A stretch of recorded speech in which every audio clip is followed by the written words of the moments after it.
Hi there, welcome to Java Get Industry Ready video series. In this, we will look at control flows. What are control flows? It's basically nothing but your if statements, else statements, loops. So these are all your control flows. In Java, the control flows are very similar to many other language. So this course is going to be a breeze. We'll go through one by one. We'll start with the simplest one and the most popular one, which is if statement. Pretty much you will use it all over the code. It's fairly straightforward. All you have to do is just put an if statement, put a condition. The condition has to be a true, then the statement will get executed. So if x is greater than y, then do this code, and then followed by if statement, the else statement comes. So for an example, if x is greater than y, do this statement, else do this. And also you have else if. It's exactly if statement. So if x is equal to y, do this. Else if x greater than y, do this. Else if x less than y, do this. Else do this. So fairly straightforward, very similar to other programming language. The next one we look at is while loop. If you want to keep repeating something till you meet a condition. For an example, I want to keep printing my age till I reach 50. So now while x is less than 50, system out println my name, something like that. The next one is do while loop. Is very similar to while loop, but if you want to execute a statement first time always without any condition check, then put the do. So you say do within your curly brackets, which is here. Used to give a statement and then you put a while execution. So always the do statement executed first, regardless what the while says, and then the condition and then the condition gets checked. We'll look at the code for this shortly. For loop, again, similar to while. If you want to keep repeating something and then also you want to increment, for you say int I equal to 0, and then till a condition is met you want to increment a number, use the for loop. Then switch statements. Switch statements are very interesting. I've breezed through the first 4, but switch statement I want to spend a bit more time. So switch statements, you use switch statement if you want to validate against certain range of values. For an example, you can, if you want to check a number, for an example number 8, and you want to print the relevant month, if a value equal to number 8 and you want to print this is August, then you can use switch statement. I'll show you in a minute a code for that. What's the difference then? A lot of people ask this. I also asked this question. So what's the difference between if then else and switch? The main difference is with switch I can check against range of values. With if then else, if do this, if that satisfies, do this and then get out. But with switch I can say if that satisfies, do this, you can also do this. And I can also, in switch I can also say if that satisfies, do that, and then check whether the next one satisfies as well. So until I break, it continuously check it. I also sometimes use switch statement for clarity in the code. It looks neat rather than a long if then else statement. Oops.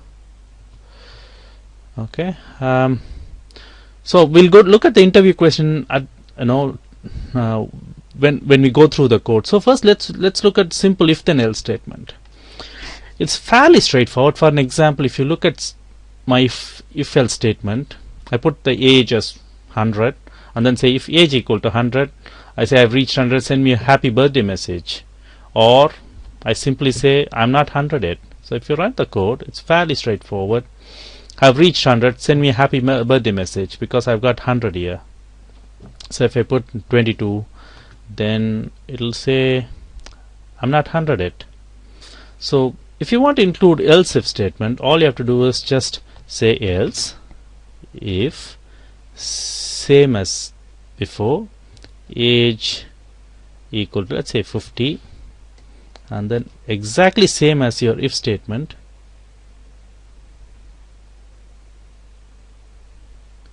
Oh, I missed a equal there. We all do that when you start your Java program. I still do that because I've used some other program and come back to Java again. But always remember, in Java, if you want to compare two things, you need to do equal. So I've said I've reached 50, I'm middle-aged, something like that. I'm middle-aged. So if you run this, it'll say I'm not 100 yet because I haven't changed this. So if I say 50, it'll say I'm middle-aged. Fairly straightforward. I don't want to spend more time on this. So let's move to for loop. Let's move to while statements. So while statements again is fairly straightforward. I've got a condition here, so I've got a page as total page as 20. I'm starting with page 1. So for an example, I want to print how many pages I've read. So all I've done is I'm comparing total page to my page and then print what the page is, and I'm incrementing the page, so the condition at some point will get met. Yeah. So if I run this, so I've read page 1 of 1, so it keeps incrementing. If you see printing, I've read till page 20, page 19. So if you look at the do statement, it's exactly like while, but it's you put the do statement first. There is no condition, so it always will do statement get executed, and then it will check, have I met that condition? If I met, it will get out. So if you want to do something and you want to do it one time all the time, but regardless whether you met the condition or not, use do while. I'll tell you again. You want to execute a particular piece of code. Your logic should, let's say you want a logic where you want to execute that code all the time, first time, and then you want to check some condition. If the condition is met, you want to get out. If it doesn't met, you want to repeat that code again. Then use do while. So if I've also run the do while. So printing do while, if you see, it always gets executed once and then it keeps executing. Very similar to while, but as I've said, the logic is you want to execute a particular piece of code one time, regardless whether the condition is met or not. So again, fairly straightforward. Let's look at for loop. For loop you do use quite a lot. I tend to use for loop more than while because it's quite easy to understand and I can increment within the code rather than an additional statement. So if you see, I look at this code. It's very straightforward. For int I equal to 0, I is less than 10, I plus plus. Fairly straightforward, no complication. But if I want to change this, let's say to similar to while loop, I've done that before. So it's very similar to while loop. So in the while loop I've incremented within the code, so I would have done I plus plus here, rather than, if you see, that gets incremented here. Yeah. So if you see, run the code, I'll print till 9 and stop, and it's got 19 because I've got 20 here. So if I change it to 10, yeah, fairly straightforward. Look at for loop because you tend to use it more. When we go through collections and few other advanced Java concepts, you will understand what I mean. And finally, switch statements. These are very interesting. So for an example, I want to run the switch statement. Switch statements before Java 7, it always supported only byte short int.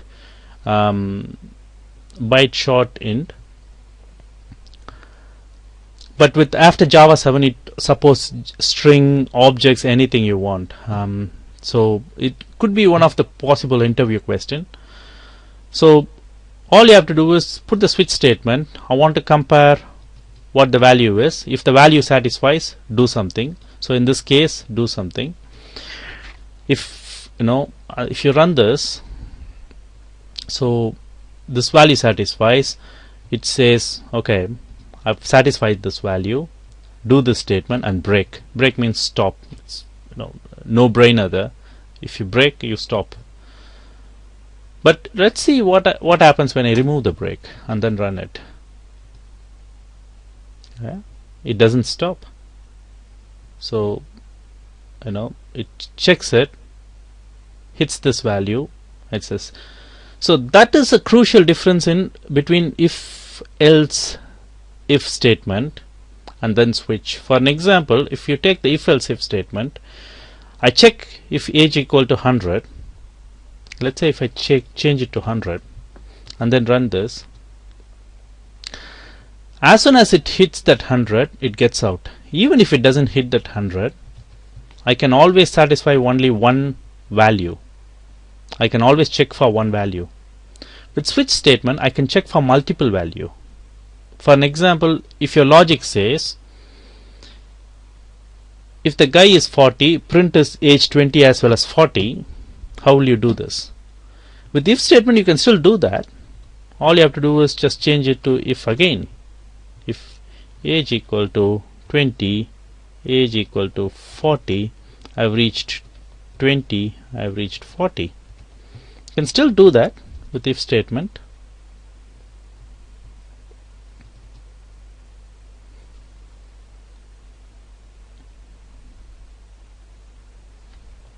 I've got, so if you change it to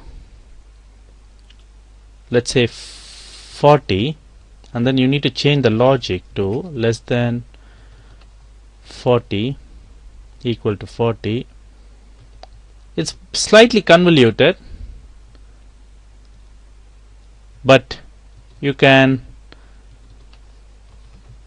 change it. You can still get some kind of thing. But switch statements, it's fairly straightforward. If you look at it, I can easily print 20 and 40. But with if statement, I struggle. In fact, it gets very, very difficult, very, very convoluted. So always remember, switch statement, if you want to check range of values, think about using switch statement. Don't go to if then else. And also I tend to use switch statement if I've got too many if then else. Also, you can also have default with switch statement. Default also helps. So in those conditions, use switch statements. So let's look at some of the interview question. Write a Java for loop. I've shown you, if you practice it, it's fairly straightforward. All you have to do is for, put some values and then I++.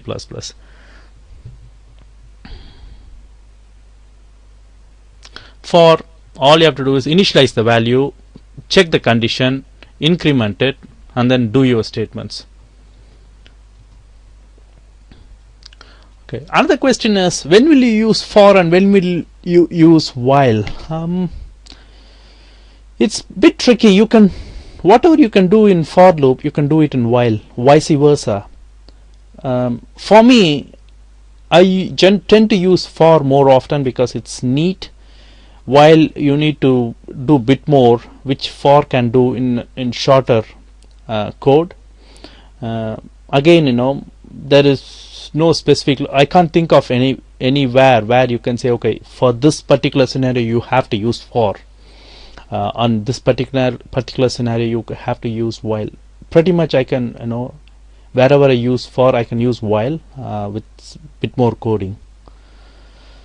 Again, what's the advantage of using for over while? I've just told you. For looks, the coding looks much shorter, easier to understand. Easier to understand is again debatable. Even with while, some people say while is easier to understand. For me, it's just the number of lines is a bit more shorter with the for statement. I keep getting this. Okay, when can I use do while instead of while statements? If you have read if you have listened to my video tutorial just a couple of slides before, I've explained when do I use do while. If you want to run a particular statement always once, even before a condition is met, use do while, or else just use while. Can I use string in switch statement? Yeah, after Java 7, with Java 7 and after Java 7, but before Java 7 you couldn't use switch statements. Can I use without break? Yes, certainly. If you want to check range of values, use without break. Okay, again, when will I use if then else against switch? I've explained this again. No, if I want to check range of values, for an example, I want to print January, February, March, April, May. If the value is 5 and then break, I'll use switch. But if they say, if I hit 40, put 40, I've reached 40. If I hit 50, just print I've reached 50, then I would use if then else. And also that's the main criteria where I would use switch over if then else. Okay, well, how will I print I am higher than 10 for values higher than 10 in a switch statement? In other words, I've got, let's say, 100. I want to print I am higher than 10. It's not possible for you to write case statements for all those 100 of values. Instead, all you have to do is just check till 10 and then have a default class, default case. It's very simple. It's slightly a trick question, but if you know Java well, it's not even a trick question. So just use default case. So with this, we'll complete the control flow. Again, it's fairly straightforward. That's why I'm not I didn't take much of time. So thanks for your time. I'll see you in a week's time.